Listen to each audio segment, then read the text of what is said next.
Pozdravljeni v novi sezoni oddaji Prebujeno srce Slovenije. Prva gostja nove sezone je gospa profesor Vida Žabot Kopo, nekdanja redovnica, ki je danes srečno poročena in živi novo življenje v Italiji. Filozofinja in klinična psihologinja je uspešna predavateljica, terapevtka in publicistka. V začetku 90-ih morda v Sloveniji ni bilo močnejše medijske ikone. Postala je tudi Slovenka leta. Leta 2001 je izstopila iz institucije in zaživela kot predavateljica, klinična psihologinja. Po končani poljanski gimnaziji leta 1977 je odšla v Italijo in leta 1983 opravila večno zaobljubo v Salezijanski red Sestre Marije Pomočnice. V Rimu je končala študij in diplomirala iz filozofije, specializirala iz klinične psihologije. Poučevala je filozofijo, psihologijo in didaktiko na srednji šoli in fakulteti. Vodila šolo za starše in zaročence, tečaje in seminarje za profesorje in vzgojitelje, delavnice za mladostnike in psihoterapijo. Živi in deluje v Italiji, kjer je do nedavnega predavala na Mednarodni Salezijanski univerzi v Benetkah. Moja današnja izjemno karizmatična sogovornica med drugim pravi, da smo na zgodovinski prelomnici in da moramo kot človeštvo še precej narediti. Ne smemo se pustiti zastrupljati s strahom. Edini zmagovalni boj za dobro poteka na osebnem notranjem bojišču. To je ona, ženska, ki sije in že v rojstnem imenu nosi življenje. Počaščen sem, da je danes v naši družbi gospa profesor Vida Žabot. Dobrodošli, pozdravljeni torej v novi sezoni oddaji Prebujeno srce Slovenije. Moja prva gostja je profesorica Vida Žabot Kopo. Dobrodošla, lepo pozdravljeni. Tokrat smo online. Dober dan vsem in vso srečo, zakaj pa ne? V vsakem trenutku. Tako, super. Povejte mi, gospa Vida, vi živite, delate v Italiji, prelomni časi so, veliko se dogaja. Kako mogoče, da začneva s tem prelomnim časom, kako vi doživljate ta čas? Je to priložnost za dvig zavesti človeštva ali morda kaj drugega? Lahko bi primerjali ta čas z jutranjimi urami, ko globoko spimo in nas potem nekaj prebuja, močno, mogoče s tresenjem, zvoki, karkoli že.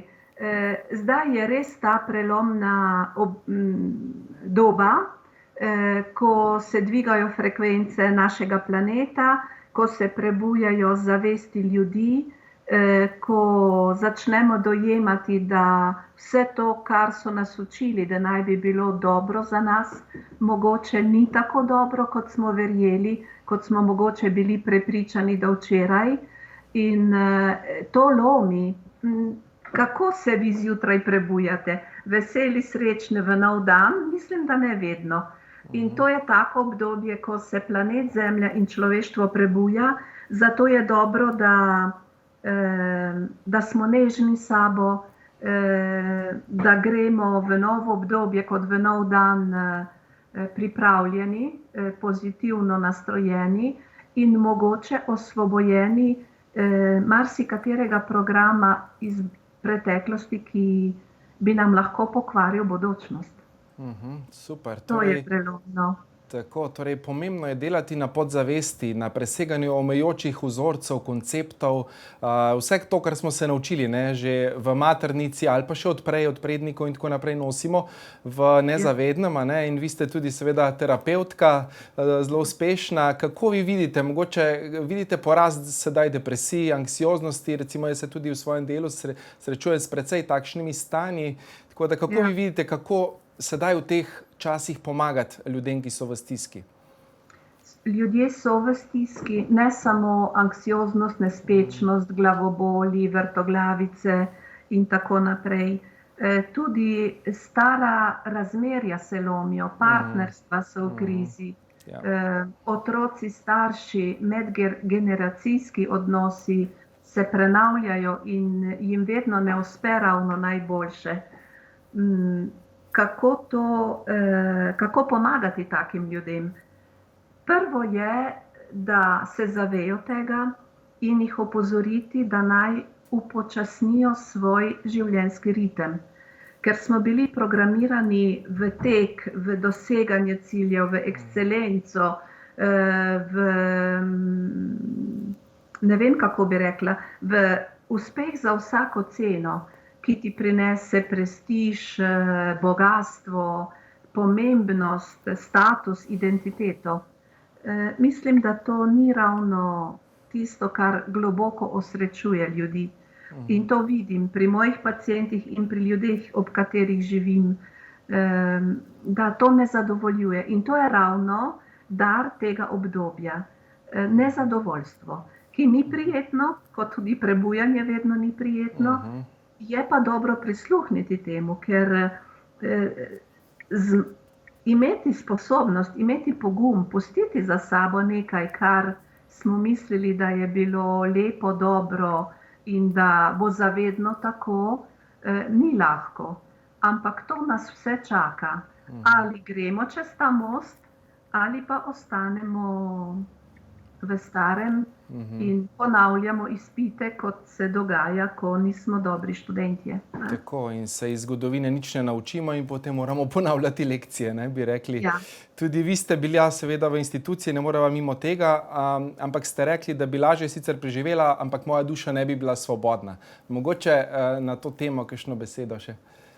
Ja, svoboda je to, kar je del našega DNK, našega vodnega tiska, ker mi v bistvu smo popolni ustroj dimenzij, sistemov, tako kot narava, nekaj sveto-božanskega se preliva v nas. In to je nujno svoboda, ne moremo ne biti svobodni. Ampak kje se izgubimo? Kje mislimo, da smo svobodni, pa v resnici prodamo svojo svobodo, ker smo jo zamenjali za egoistične kaprice. Kot otroci, imeti to, ono, zdaj, takoj in za vsako ceno, v vsakem trenutku doživljati neko samogratifikacijo. In mislim, da je v tem bila velika napaka vseh teh programov. Dati bombonček, to pomeni zadovoljstvo, nek užitek po višji ali nižji ceni, in smo mislili, da smo svobodni. Potem pa smo postali sužnji in tako mode, in navad, in prepričanj, in političnih ideologij in tako naprej in tako naprej. In mislim, da je nujno, da se ustavimo, da si dovolimo tudi trenutke popolne tišine v naravi, da začutimo svoje telo, svojo intuicijo. Moj veliki mojster Jung pravi, da imamo 4 osnovne funkcije možganov. Ne? Prva, ki jo vsi poznamo, je dojemanje preko čutil od zunaj, torej dojemanje. In drugi komplementarni del tega je intuicija. Po intuiciji dojemamo informacije. Drugi 2 funkciji za obdelavo informacij pa sta racija, torej razumnost, in čustva. In mi smo od teh 4 funkcij zlorabili ali pa neuravnovešeno izrabljali predvsem racionalnost.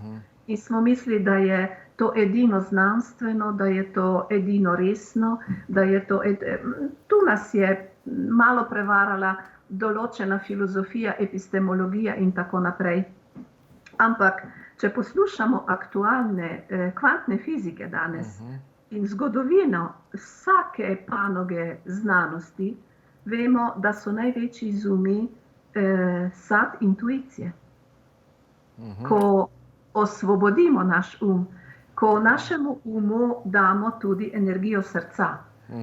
Če ne postanemo papagali, ki ponavljajo to, kar je kdo drugi, in si krademo med seboj intuicije, znanje in tako naprej. Ne? Zato, če se zaljubite v svobodo, potem vam želim srečno pot vase. Tako, odlično, odlično. Torej, kvantna fizika nam pravi, da je dejansko vse nekako povezano, prepleteno. Ta kvantna superpozicija, povezljivost, to vi dosti poznate, študirate, in naslov daje sva dala povezava uma in srca v eno.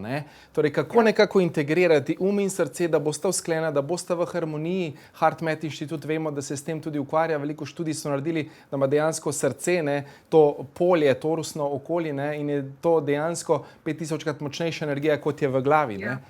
Elektromagnetna. Elektromagnetna, ja. Prvi korak, ki je nujen v to smer, je upravljati z takojšnjo reakcijo. Ker mi smo kot napete, bi lahko rekli, frače ali loki. Ko nam nekdo govori, že ne da bi ga poslušali do konca, najdemo svoj odgovor, takoj reagiramo čustveno, jezno, žalostno, užaljeno, navdušeno, kakorkoli že. Prvi korak k povezavi uma in srca je znati dihati, dati si pauzo in dovoliti, da se misel v umu uravnovesi in dojeti zavestno, na kakšno čustvo je vezana, zakaj zdaj odgovarjam s tem tonom na tak način, koga hočem prepričati, ali hočem imeti samo prav, ali pa hočem predati neko resnico, ki je moja. To je bistveno. In če imamo to ozaveščenost, to je metakonicione, pravimo v kliniki, da med tem, ko delujemo, govorimo, se obnašamo, sami sebe na nek način od znotraj vidimo, opazujemo. In to ne pomeni imeti vse pod kontrolo.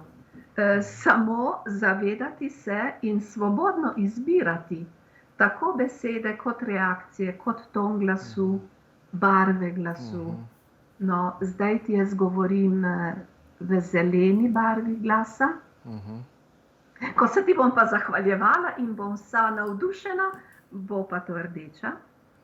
Ko bom zelo dobre volje in bom motivirala skupine, bo rumena, ki daje radost, dobro voljo in tako naprej. Ko sem pa profesor in razlagam teorije, potem je pa čisto modra. Torej, to so te 4 temperamenti, ne? 4 barve glasu, ki jih poznamo. Tako. In je dobro, da ljudje to vejo, ker če ti kdo reče, veš, kako sem srečna, kako lepo poletje sem doživela, tako je bilo zanimivo. Aj vi verjamete? Ja, dejansko vse je. Vedo, da in besede imajo neko vsebino, telo pa, ki nikoli ne laže, pove resnico. In ko nista usklajena, pač gre tako.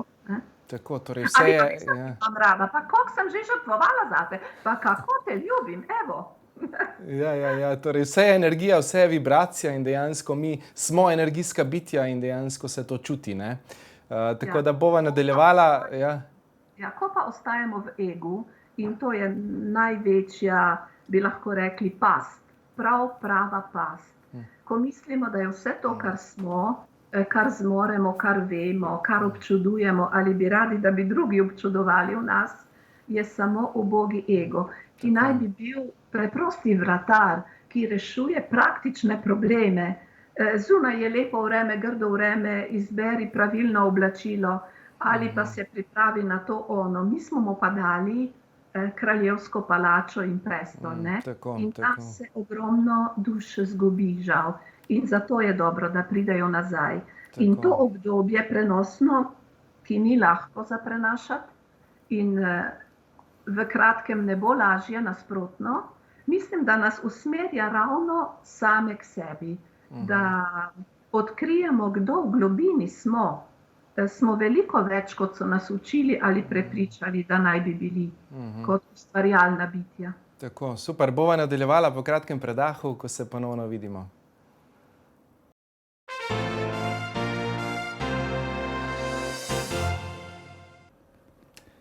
Pozdravljeni v drugem delu oddaje Prebujeno srce Slovenije. Z menoj krasna gostja, profesorica Vida Žabot.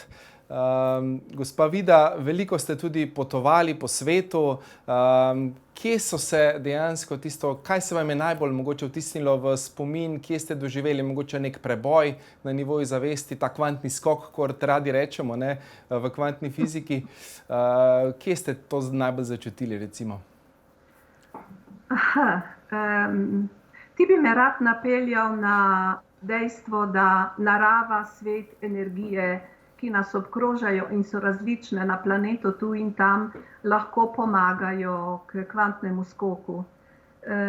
Jaz sem pa doživljala vsako potovanje kot nek štart na novo, neko odkritje in je vsako potovanje, ki sem ga doživela najprej v Afriko, 3-4 države v Afriki, štart, in potem v Aziji, in ja, delno tudi Severna Amerika, ampak vedno sem doživljala to kot neko, ja, to je Jordanija, pod vase.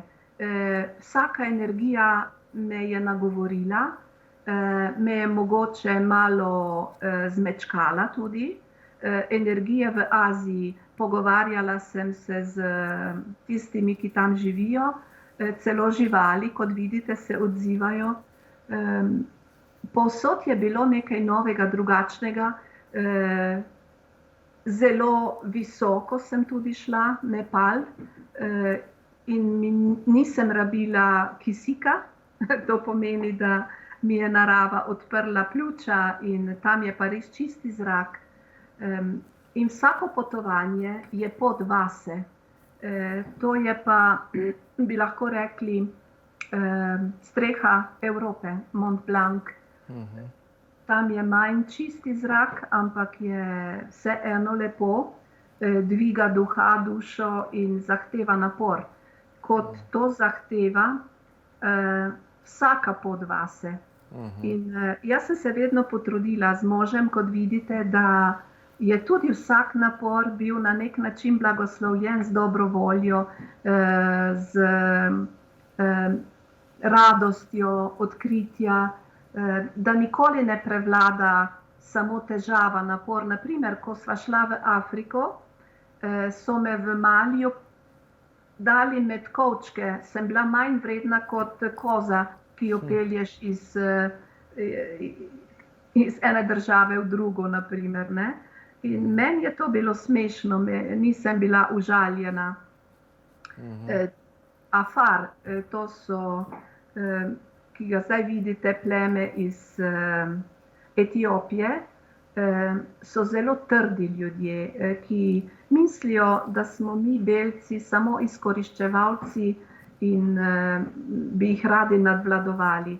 V resnici pa poglejte, v njihovih pogledih je prošnja, da delimo energijo, ne samo imetje, ne samo majic, ki smo jih tam puščali, ali denar, ki smo jim ga prinesli v potovanju.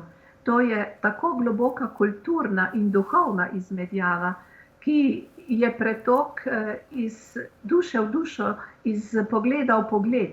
In ne boste verjeli, ampak v skupini teh smo peli, skupaj smo peli, pa nismo vedeli njihovega jezika, besedila, pa smo vseeno peli. In mislim, da je zato svet kot en mozaik različnih energij, različnih kultur, različnih osebnosti, kjer so sence in sonce. Ampak jaz sem vedno optimist, ker luč zmaguje, dobro zmaguje in sem to izkusila na lastni koži, ker če ti ljubeče gledaš ljudi, pritegneš k sebi tiste ljubeče, ki ti pomagajo tudi čez temne zadeve. Tako da mislim, da je najlepša in najbolj zahtevna šola ravno to, da greš direktno pogledati, kako svet živi in kako utripa in kako se človeštvu dogaja v raznih koncih sveta. In tam sem odkrila, da mediji niso ravno, skupaj s nekaterimi novinarji, niso ravno bi lahko rekli, poroki resnice in apostoli pravih informacij. In to mi je zelo odprlo srce in ozaveščenost.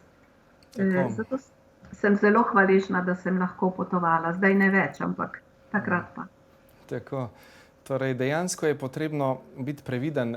Dosti ljudi lahko z nami manipulira, tudi mediji, tudi politiki, a ne? In dejansko se to sedaj kaže tudi v družbi. Ne moremo vedno vsemu verjeti, a ne?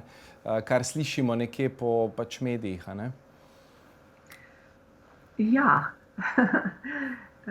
tukaj je ravno stvar ozaveščenosti, obveščenosti, ne bom rekla samo izobrazbe, prav informiranosti.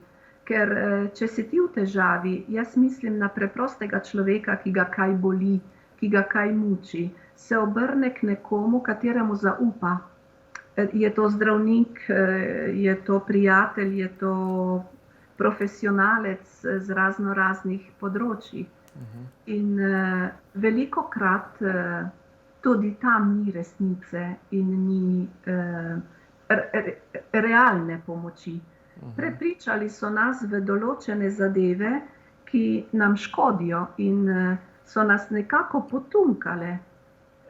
In mislim, da je res nujno, da se prebudimo, ker glejte naše mlade z igricami PlayStation, z Instagramom, TikTokom, Telegramom in tako naprej. So nekateri popolnoma zasvojeni in kako naj se ne bi bali, da je to manipulacija, ne? Nadzor, ne? Tudi nadzor ustvarjajo nad ljudmi, ne? Z vsemi aplikacijami, z vsemi telefoni, z vsem tem, ne? Ne, to ni samo nadzor. Če bi bil samo nadzor, to je nadvladovanje, to je zasužnjevanje, pravo zasužnjevanje, ker nam vcepijo v glavo in mislijo, da so prijazni, da nam pomagajo, v resnici pa namesto nas izbirajo, kako se bomo oblačili, kakšen parfum bomo imeli, kam bomo šli na poročno potovanje. Ponujajo in mislijo, da ti s tem lajšajo življenje, v resnici pa te zasužnjujejo, predvsem. Torej je od nas odvisno, ne? Kaj bomo izbrali, koliko smo dvignili zavest, da bomo to prepoznali in da bomo začeli poslušati sebe, ne? Svoje srce. Kaj pa jaz čutim, kaj si pa jaz zares v sebi želim, ne pa tisto, kar mi je vcepljeno od zunaj, ne? To je res, ampak je tukaj eno tako območje zelo delikatno, kjer človek potrebuje potrditev od zunaj, odobravanje, kjer se počuti sprejet, ljubljen, kjer se čuti, bi lahko rekli mladi, ok, top in tako naprej. Tu je tudi moda. In mislim, da veliko ljudi se izgubi ravno v tem. Če ne greš tja, če ne greš vsako leto na morje, če nisi tako oblečen, potem si črna ovca, potem ne veljaš več. Jaz sem slišala eno znano italijansko športnico, olimpijsko, skoraj boginjo so jo imenovali, ne? In je pred leti rekla, ko je bila moderna viola barva, če ti ne oblečeš viola šala, nisi nihče, si nula. Glejte sporočilo. In ta subliminalna ali pa tudi manj skrita sporočila niso samo v propagandah, v reklamah. V poročilih, v programih, ki so bi lahko rekli, precizno študijo izvedencev tako nastavljeni, da se dotaknejo ljudi. To je izkoriščanje, to je po moje čustvena zloraba, ker mi kliniki vemo, da ko ti dosežeš človeka s čustvom, kakršnemkoli, potem kakršnakoli informacija se zmuzne v podzavest. In v podzavesti začne delovati. In to je ravno programiranje. In ko nam kažejo podobe in dajejo glasbo in nam obljubljajo srečo in to in ono in opisujejo naše težave, da nas čustveno navežejo, potem nam lahko dajo program, ki ga oni želijo, ki ga oni prodajajo. v bistvu. Ne? Torej nas čustveno zmanipulirajo, kot smo dostikrat deležni tudi mogoče v nekaterih partnerskih odnosih in dokler ne prepoznamo te igre, vcepljajo krivdo, vcepljajo strah in tako naprej. Tako da je. Tako. Tega nisi naredil, ne odgovarjaš, torej. Tako, nisi v redu, nisi dovolj dober in tako ima človek program, nisem okej. In potem se dosti časa s tem ukvarja, da to preseže. Bova nadaljevala po kratkem predahu, ko se ponovno vidimo.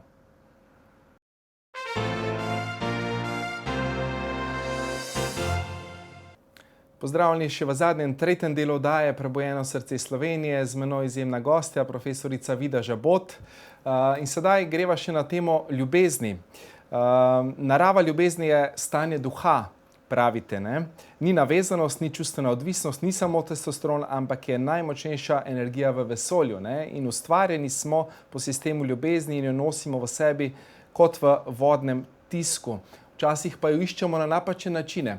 Kakšna beseda morda na to temo? Ja, to je ena od osnovnih tem tudi v mojem profesionalnem delu. Ker ugotavljam, da ljudje zelo trpijo pomanjkanje ljubezni. In to je razumljivo, ker ves ta naš svet, okolje, kultura, programi, ki so nam jih vcepljali, temeljijo na razdvojenosti, ločenosti, torej pomanjkanju in predvsem pomanjkanju ljubezni. So nam prali možgane, ne? Če kot otrok nisi dobil toliko ljubezni, boš celo življenje nesrečen, iskal ljubezen in tako naprej. No? Torej je osnovno vedeti in je dobro, da vsak ima pogum slišati to, da ljubezen ni zunaj nas. Da tudi, če je nisi prejel, ljubezen si ti. To, kar ti drugi povedo, počnejo, ko se zaljubiš, ko te božajo, ko doživljaš ljubezen, je samo tista koda, tista password, ki prebudi v tebi to, kar si ti. Torej, ko vidim, da ljudje obupujejo, grejo v depresijo, regredirajo, ker jih je ljubljena oseba zapustila, ker jih ne ljubi več in tako naprej. Jim želim podati ravno to resnico o sebi, da nisi več otrok, ki misli, da bo umrl, če starš, ki skrbi za njega, izgine ali ne postopa z njim tako, kot bi si vsak želel. Kot odrasla oseba, kot razumna oseba, in to bi rekli že od 12., 16., predvsem 21. leta naprej, lahko ozavestiš to resnico, da si ti tisti, ki ustvarja svojo usodo, svojo srečo in tudi svojo ljubezensko zgodbo. In da zavestno iščeš človeka, ki vibrira s tabo, ki je na tvojem nivoju, ne samo tistega, ki odgovarja tvojim potrebam ali tvojim luknjam ali tvojim strahovom. To je Max Lüscher, ta zelo znani švicarski psihiater, zelo jasno povedal, da je zaljubljenost nič drugega kot poljub med dvema prazninama. Ko oba mislita, da bo drugi napolnil nekaj, kar si želiš, tako je. In če so te praznine realne, in navadno so, ker problem pritegne problem, potem ni težko predvideti, kako se bo razvila zgodba. Ne? Zato je zelo pomembno, da nehamo iskati ljubezen izven sebe v odnosih. Ker če gledamo iz vidika kvantne fizike ali duhovnosti ali filozofije, je vse to, kar obstaja, na nek način dar ljubezni. Narava je v sebi popolna. Pomislite samo na vse arhetipske matematične vzorce, ki so v semenih, v kristalih, v ciklusih življenjskih. In boste dojeli, da ne more biti drugo kot najvišja popolnost in to je samo ljubezen. O tem so govorili filozofi in zdaj to znanost na vseh področjih, tudi neurovede potrjujejo. Zato mislim, da če hočeš ljubiti in biti srečen, ne išči tega zunaj sebe. To ne pomeni egocentrizem ali samozadovoljevanje ali kaj, ker smo družbena bitja, smo bitja v sistemu, imamo svoje duše dvojčice, lahko najdemo človeka, s katerim, ampak ljubezen bi vam pustila to podobo, ki je zelo preprosta. Pomislite na plamen, na dva plamena. Če si ti plamen in goriš iz navdušenja in radosti do življenja in srečaš drugi plamen in se dva plamena združita, pomeni, da bolj zasveti. In ko se zopet pustita, vsak žari še naprej, vsak gori še naprej.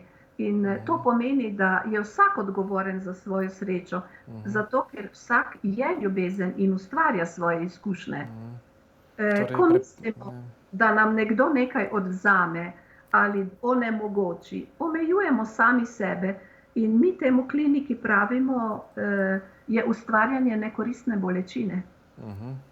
Torej najprej prepoznati, da smo ljubezen dati, ne? In potem, ko daš iz srca, se ti itak vrne, ne? Tako. Kako pa recimo nekdanja redovnica, ne? Kako ste oziroma sedaj mogoče doživljate Jezusa, ne, ki naj bi predstavljal ljubezen, ne, sočutje, mogoče pač nas je prišel mogoče to naučiti na planet Zemlja, kako ga vi doživljate? Ja, glejte, jaz sem po vzgoji, po modelu moje mame, to veliko ljubezen do mojstra Jezusa šla iskat v institucijo. In sem bila iskreno prepričana, da je to. In sem koherentno do konca to tudi živela. Medtem pa, ko sem se tudi duhovno, kulturno, mentalno razvijala in tako naprej, sem pa spoznala, da ni tam doma samo ljubezen. In da je ta moj mojster ljubezni, ki mu nekateri pravijo Jezus, drugi Ješua, tretji Sananda, četrti tako naprej. Eden od največjih mojstrov, kot so tudi drugi, ki jih določene religije razlikujejo med seboj, ločujejo, ampak to je vse ena in ista veličina božanskega, v katerem živimo, se gibljemo in smo, kot pravi sveti Pavel. In da zaključim, ne, ker nimam rada navezanosti na preteklost. Zato tudi vsi ti pogovori o prejšnjem življenju, o nuni in tako naprej, jih ne rada poslušam. Vam pa zagotovim, da je tista velika ljubezen, prva ljubezen, ki sem jo doživela že kot otrok do mojstra ljubezni, ki je Jezus ali kakor hočete, zdaj še bolj živa in je ostal moja prva ljubezen.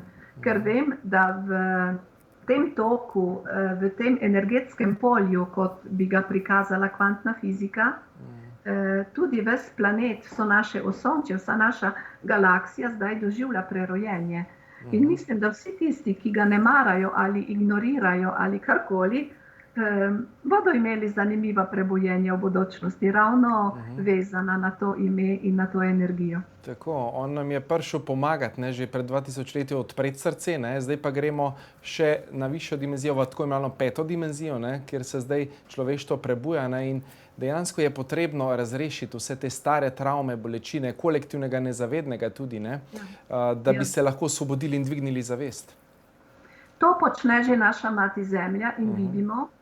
In to se nam zdaj, dragi gledalci, poslušalci, dogaja predvsem po noči. Če se vam kaj čudnega sanja, če se zbudite z morami ali težko, ne obupujte, ne mislite, da je z vami kaj narobe. Eden od velikih mojstrov profesionalnih, Carl Gustav Jung, pravi, da nam preko sanj in nočnih podob naša podzavest kaže, česa vsega se lahko osvobodimo ali kaj rešimo. Ko so pa sanje prijetne, lepe, ustvarjalne, pa nam naša nadzavest kaže, v katero smer, v v kako globino naj se potopimo ali v katero višino naj se vzpnemo, da res najdemo sami sebe.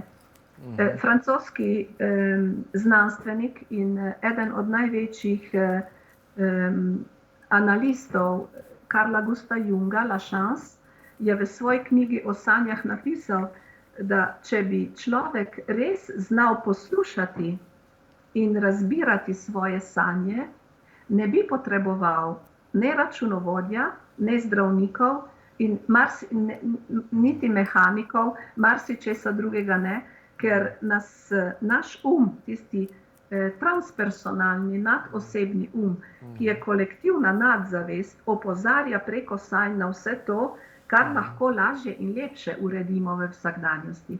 In bi se lahko rešili marsikatere težave, če bi bili bolj pozorni na to, kar nam sporoča. Ampak ne kriči, šepeta, svetuje. Ego, razum pa kriči, ker smo mi tako navajeni na kričanje razumnosti in racije, smo skoraj postali gluhi za te druge informacije, ki so nam pa zdaj nujno potrebne, če želimo v lepšo bodočnost, res. Tako. Žal se nama je čas iztekel, ne, ta relativni linearni čas. Tako da še bi klepetal z vami, mogoče samo še en stavek, mogoče tisto zaključna misel za naše gledalke in gledalce, da jim mogoče še ostane v nekem spominu. Kakorkoli je, kjerkoli si, veruj, da zmoreš, ker si ljubezen. Bravo, super. Hvala vam, profesorica Vida Žabot. Res bilo mi je v čast, da ste bila moja gostja, prva gostja v novi sezoni oddaje Prebujeno srce Slovenije. Hvala, moj poklon za vse vaše delo in verjamem, da se še slišiva in tudi vidiva kdaj v živo. Enako tudi vam, res. Hvala. Srečno. Hvala torej, drage gledalke in gledalci, da ste bili z nami v prvi oddaji nove sezone Prebujeno srce Slovenije in se gledamo prihodnjič.